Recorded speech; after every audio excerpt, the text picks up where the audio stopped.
Jeffrey is a low value man. He doesn't make enough money, he's not happy, he doesn't have a good body. He sees strong, successful men broadcasting their lives to the public and he just doesn't know where to start. Adonis seemingly has everything a man could want. The aesthetics, the success, the attraction from women, the respect from men, and yet Adonis keeps on working. He doesn't even think he's close to being done yet. He knows that life is one long game of progress. He sees Jeffrey struggling with his life and feels a great sadness. So many young men are like Jeffrey. They want to grow up and become successful and move out of their hometowns into the cities of wealth, but they've been raised without father figures. Adonis sits Jeffrey down and tells him about self-improvement and discipline. I'm just a guy in a bathrobe and yet I've somewhat infiltrated the high-value men around the world. I've stayed over at Iman Gaji's place, I've been around Mike Thurston's place. I sit around like millionaires, and I don't say this to brag. You know, there's the term, the wolf in sheep's clothing. I feel like the sheep in wolf's clothing. It's not so much that I have imposter syndrome. It's not like, oh yeah, I shouldn't be here, but it's more like 2 years ago, I was on government welfare. My income from the government was £300 a month. I was a full-grown adult and my income that I was getting for free from the government in the UK was £300 a month whilst I was trying to build things up myself. Fast forward 2 years, my company's now set up in Dubai. It's not uncommon for me to go out for like dinner, you know, there's a group chat or whatever, we all go out to dinner. There's a new person there who's very successful who makes £50,000 per month or more. There's people there talking about their net worth and, you know, all these big words, bro. I think the reason why I'm here is because of the plan that I put myself on a few years ago. That plan came exactly true, and so I'm gonna walk you through the exact same plan. And if you're willing to sacrifice, if you're willing to put in the work, I believe you can get to a significantly better life in all areas and become that stereotypical high value man. When you think of high value man, that term is, you know, it's rising in popularity. You think of men who are successful, in shape, confident, good with women, they live in like, you know, some nice city apartment and everything, right? I think you can achieve that in a few years, but with one caveat. You have to be willing to sacrifice that dopamine that you get from the 1 hour of video games per week, that you're sure that you only play 1 hour per week when objectively it's more like 6. If you're from the UK, then you've got to be willing to sacrifice those binge drinking nights with your friends. You've got to be willing to sacrifice a lot of things, and a lot of people aren't. There's a quote from Andrew Tate that I like, which is, the number one thing that you can do as a man is just get your life in order. Just be the strongest, most honorable, best version of yourself. So here is the plan, the steps of becoming a high value man, increasing your SMV and creating that kind of life that you do see in, you know, some of the influencers you may follow. Step 1 is to build up the foundation. Now you probably thought we were going to talk about money and getting girls and stuff. Those things can be nice, but we need to have the right foundation to begin with. And I wouldn't spend time in this video, you know, like viewer retention's dropping every second. Like I wouldn't spend time in this video if this wasn't 10 out of 10 important. You need to have a solid base foundation that comes only from your mind. Most men's minds are so weak, so self-deprecating, that they can't hope to achieve any level of good success. You can't hope to even get a promotion in the next few years. You can't hope that that business that you're trying right now that you haven't really made progress in, you're not going to do anything with this. You can't hope to stay on this diet or to be disciplined. You know why? Because your mind may be weak. And how do you know if your mind is weak? Well, if you've never actually tried to really improve your mind, it probably is weak, isn't it? Just like the guy who's never been to the gym before, he doesn't need to test his strength. If you've never trained your strength before, then you know that you're probably weak. Most men have never trained their minds before. And yet this is probably your greatest ally. This is your greatest asset. You could have a Bugatti, you could have a Lamborghini, all of this like fancy stuff. But the thing is, your greatest asset will always be your mind. So you want to know what step 1 of this entire process of becoming a high value man is. Improve your mental health and become disciplined. I have a full mental health guide on my channel. I highly recommend, even though it's not clickbait and it's not as sexy and, you know, let's just talk about money and girls and stuff. Trust me when I say, if you don't go through a period of improving your mental health first and becoming mentally strong, you will not hope to achieve any of this. And you know what's kind of nice? You'll keep watching my videos like a Jeffrey for years and years and years. You'll keep watching my videos because they give you a sense of satisfaction and productivity, which is nice for me because I'm making money, and yet I'm disappointed because you come here to actually learn and improve. But if you don't start with your mind first, you will get absolutely nowhere, and you deserve to get nowhere. I can't tell you enough to heed this advice. You must start with your mind. You've tried to do the real world thing so far. You've tried to go to the gym, you've tried to study harder, and you've always struggled with those because your mind is weak. Go watch the full mental health guide. It's completely for free. The second part of the plan is fitness. It's time to bring up your physical physical body, your physical strength, your physical fitness, and your physique. The reason why this is number 2 before everything else we're gonna talk about, girls and money and stuff, because you can do this for free.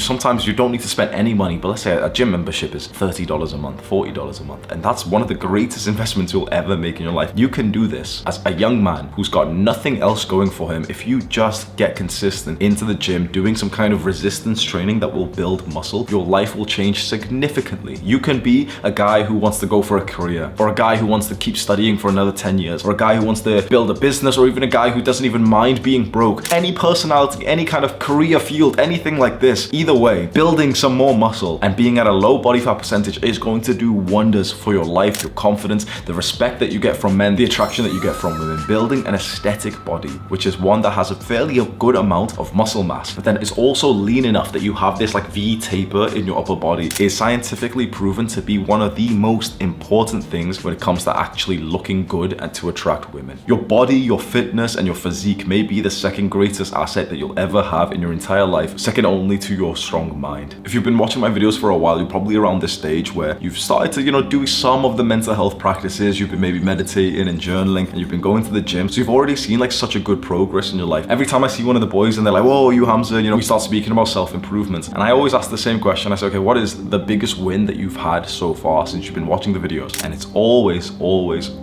about fitness. That's like the thing that just makes young men so proud of themselves. Because if we think about the opposite side of this, having a weak, flabby, skinny, fat physique, as much as all these, the soft people of the world who think that we're evil, misogynist type of guys, as much as they all say fat positivity, bro, there's nothing positive about being fat. When I was skinny fat, I felt horrible. Every young man that I speak to who tells me, look, here's a progress picture, I lost 20 kilograms. They always say that they felt horrible listening to the conventional advice that you should love yourself at every size. Nope. If you're a masculine man, no. This may be one of the first times you've heard this. If you're a masculine man, you're not supposed to love yourself if you've been lazy. You're actually supposed to feel incredibly negative about it. This modern world, this weak modern world, all of the weak people around you, they want you to smile as you eat another donut and say, yeah, well, I love myself at every size. But they don't understand that you simply can't. That those times when you've looked in the mirror and you're disappointed by what you look like because you know you haven't been disciplined enough, you can't just delude yourself into positive thinking and think, yeah, well, actually, I'm really sexy. You remember fat positivity and you've got to love yourself every self-care day.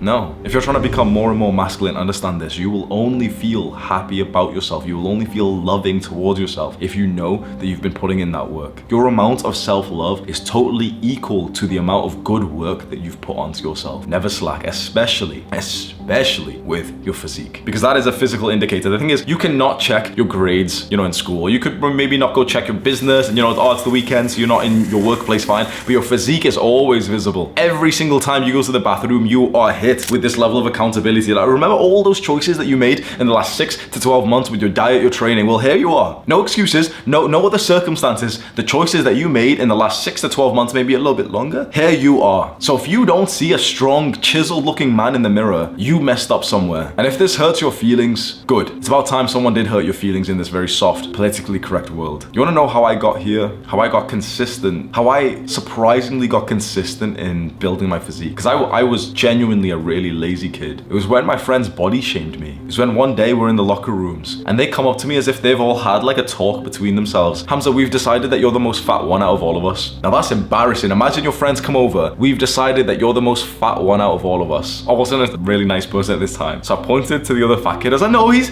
fat. And then me look at him like, I'm just like being defensive and stuff. And I swear, still objectively, bro, the other kid was fatter, but it hurt my feelings. It hurt my feelings. Of course it did. But what do you think I did when I got home? You think I was still gonna go for that packet of crisps or the chocolate bar when I got home after I'd just been body shamed by my friends? No. Bro, I want you to body shame me. If you see a picture of me out of shape, like let's say updated, let's say I've been slacking for some reason, right? If you see a picture of me and I've gained body fat percentage and I don't even look like I'm very muscular, bro, please body shame me. I would be so grateful if you did that to me. Because at least for me, it's been so entirely valuable and life-changing. Because sometimes you need that harsh slap of reality. The second and incredibly important part of becoming a high-value man is your aesthetic body. It's building a body like those Greek gods, those marble sculptures, which just look so chiseled. Literally, just look at those pictures of those, they've got like those Greek god mythology and everything, and they literally look like so lean, so chiseled, aesthetic V-tape. I want you to imagine if you genuinely had a physique like that you literally woke up up and your skin was tight against your muscles, that you were genuinely around 10 to 12% body fat. You know, sometimes you see, you know, if you're a younger guy and you've been on like TikTok or something, you see like that TikTok boy guy who he's not like incredibly muscular, he's not like some big bodybuilder, but he's got a pretty good level of muscle mass and he's really lean enough that looks incredibly attractive. And straight away, no matter what you think about, you know, TikTok boys or anything, the thing is you can't help but to respect a guy who actually looks like he's like chiseled. Decent amount of muscle mass and then lean. Building your physique is something that you should start as soon as possible and something that you should imagine that you're still going to be doing 50 years from now. It's a lifelong journey. Then we get to the third part of the plan, which is how you're going to make money. So you're currently studying in school, or maybe you're in a career, or maybe you're developing a business. Either way, whatever avenue you want to choose to make money, this is the point now where we start to put some more mental effort into the money and finances part of our life. And specifically, I'm not talking about trying to, you know, save up $1,000 this year or anything cute like that. At this young age, 100% of your mind when it comes to money is only about increasing your income. Don't let any of these scammers, you know, these financial gurus fool you when they tell you about saving money is the best route to wealth and index funds and all this investing in. No. There's only one real way to make a good amount of money. And it's so common sense that it's gonna seem silly that I'm saying it. Well, to make a good amount of money, you have to make more money. No one became a millionaire by saving money, or if they did, they're like 60 years old. What was the point? He's been penny pinching, not tipping the waitress, not taking his woman out on dates and stuff because they want to save $7. Come on, man. That kind of lifestyle's always bothered me, and this advice I've seen online, because the reason why, you know, all these financial gurus will tell you, yeah, saving money's so important, guys,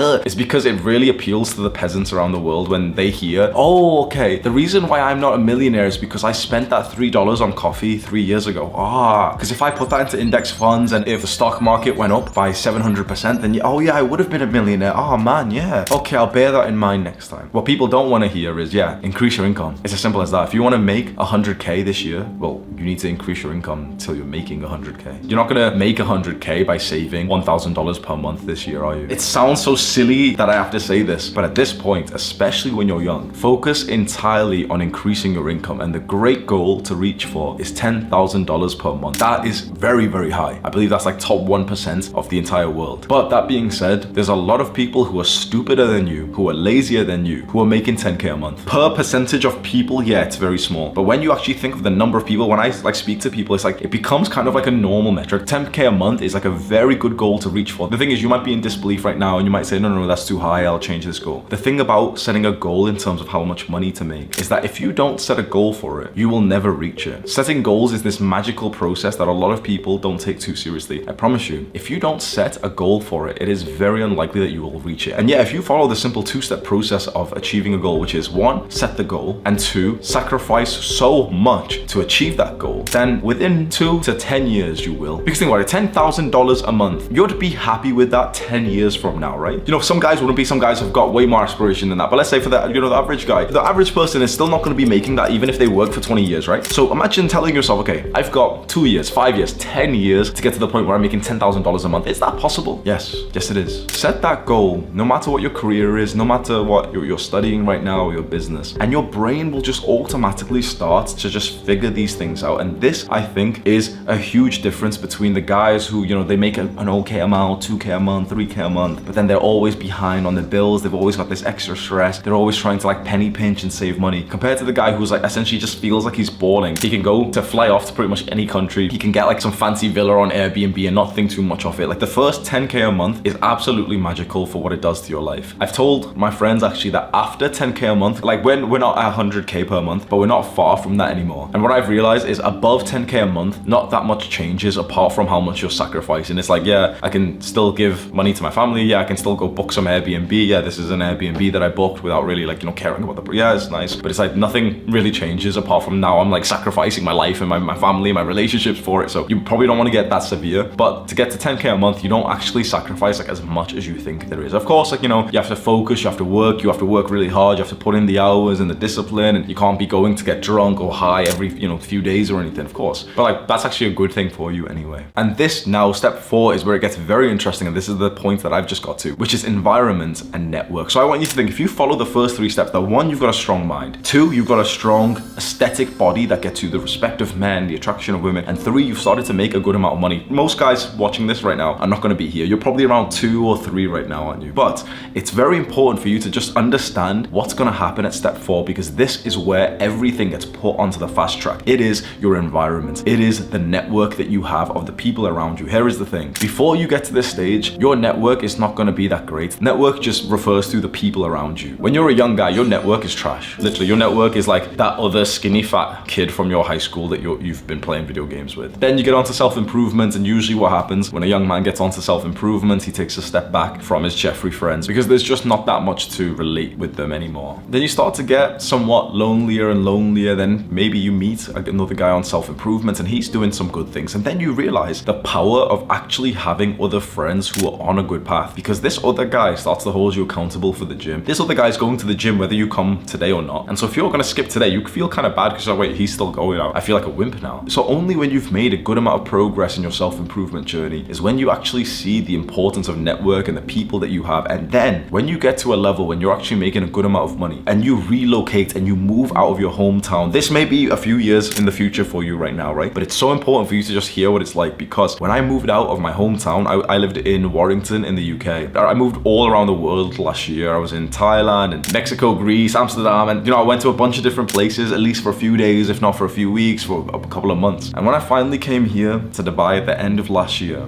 this is perhaps one of the best cities in the world if you want to come and you want to make a lot of money and you want to be surrounded by other guys who are really successful. One by one, almost every single day, I'm meeting another successful guy. There's been times now when we'll all get together for dinner. There's like 11 guys who I really like. We're all good friends now. And they're actually like really like high up guys. Like they've all got good businesses. They're all actually like really wholesome guys. They all come to the gym and really train hard. It's like, bro, just suddenly I'm surrounded by a bunch of killers. It's like I'm actually surrounded by a bunch of guys who are actually like me. And now I've got accountability, bro. Like, let's go get more success myself. At this stage, once you've been making a good amount of money, you should start to really think about where you want to move, which will help you towards your goals. Move to a city where the people are actually wealthy, successful, and hardworking. And I came to Dubai. I set up a company here, so I contacted another YouTuber named Wealthy Expats. His name's Raphael, and I've become actually really good friends with him as well. So I contacted him, went through his process, got the package to relocate myself and my employee Sam here. So we set it all up, got the credit cards, business cards, everything set up, and now we have 0% tax. I'm a resident of one of the fastest developing cities of the entire world, the safest city of the entire world. And I'm not gonna live here full time around the year because I'm getting into fighting and Muay Thai this year. So I'm gonna go fly off to Thailand for a few months and go train in the camps there and everything. But this is always where my business is gonna be set now, because you might not be there just yet, but trust me, pretty much every guy who becomes successful does eventually consider the thought of moving to Dubai, because it's just the place that you go, because it's 0% tax, it's safe, everything, right? 0% tax doesn't mean a lot to a lot of people. But when your business is making more than 10K a month, it actually starts to equal out to quite a large amount of time. So Raf has this company that helps people set up here. I went through that process. And the reason why I'm mentioning it is because he's got his own YouTube channel where he talks a lot about Dubai. And then he has the funnel where if you are a successful businessman and you do want to get just completely set up here, then you can consider that. So I've got the Wealthy Expat YouTube link, and there's a bunch of videos which is just a lot better than mine at explaining potentially the move to Dubai. So I binge watched a lot with my friend, my employee Sam as well. And we were considering, okay, where do we move? I was in London before this, and London is trash, honestly. That's the word I've got to say for it. London's just disgusting. When I went from London to here to see how different it is, there's no crackheads on the street, there's no rubbish on the street, there's no graffiti on the walls here. Literally, there's no graffiti, there's no beggars, there's no nothing. London is literally like a third world country at this point. It just smells. I literally moved to London thinking, okay, that's where I'm gonna live, and I was incredibly disappointed by it. And then when I discovered this guy's videos and he's hyping up Dubai, is it really, his videos, is it really 0% tax? It is, and here's the rules, and here's another thing in Dubai, and here's what's the dating life in Dubai. And I'm watching all these videos